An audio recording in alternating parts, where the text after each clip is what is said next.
এমপিওভুক্ত শিক্ষকদের আন্দোলন স্থগিত। ডিবি নিউজ থেকে আপনাদের সাথে আছি আমি শারমিন সুলতানা।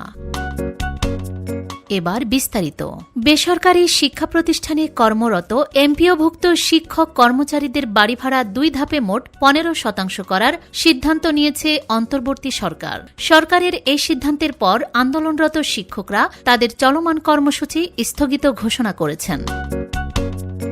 মঙ্গলবার 21 অক্টোবর দুপুরে এমপিওভুক্ত শিক্ষা জাতীয়করণ প্রত্যাশী জোটের সদস্য সচিব অধ্যক্ষ দেলোয়ার হোসেন আজিজি জানান, আমরা আন্দোলন প্রত্যাহার করেছি। আগামীকাল বুধবার থেকেই ক্লাসে ফিরব।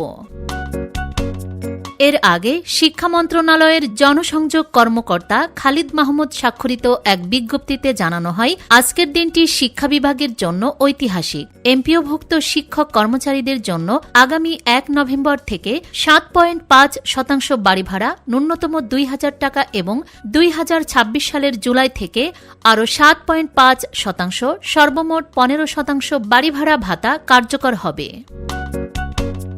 এই সিদ্ধান্তে অর্থ মন্ত্রণালয় ইতিমধ্যে সম্মতি জানিয়েছে।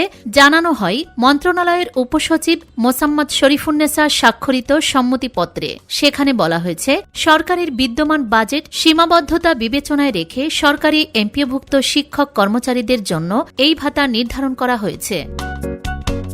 প্রথম ধাপে 2025 সালের 1 নভেম্বর থেকে মূল বেতনের 7.5%, সর্বনিম্ন 2,000 টাকা এবং দ্বিতীয় ধাপে 2026 সালের 1 জুলাই থেকে আরও 7.5% বাড়িয়ে মোট 15% করা হবে। শিক্ষা মন্ত্রণালয় এক বিবৃতিতে জানিয়েছে, এই সিদ্ধান্ত কারো একার জয় নয়, এটি যৌথ সাফল্য। শিক্ষকদের আন্দোলন আমাদের বাস্তবতা বুঝিয়েছে। সরকার দায়িত্বশীলভাবে সাড়া দিয়েছে এবং সম্মান, সংলাপ ও সমঝোতায় শেষ পর্যন্ত জিতেছে। এখন সময় ক্লাসে ফিরে যাওয়ার। বিবৃতিতে আরও বলা হয়েছে, আজকের এই সমঝোতা হোক পারস্পরিক শ্রদ্ধা, বোঝাপড়া ও শিক্ষাকে শক্ত ভিত্তির উপর দাঁড় করানোর নতুন সূচনা। গত 12 অক্টোবর থেকে আন্দোলনে থাকা এমপিওভুক্ত শিক্ষক কর্মচারীরা জাতীয় প্রেস ক্লাব, কেন্দ্রীয় শহীদ মিনার ও শাহবাগ মোড়ে অবস্থান, সচিবালয় অভিমুখে মিছিল সহ একাধিক কর্মসূচি পালন করে আসছিলেন।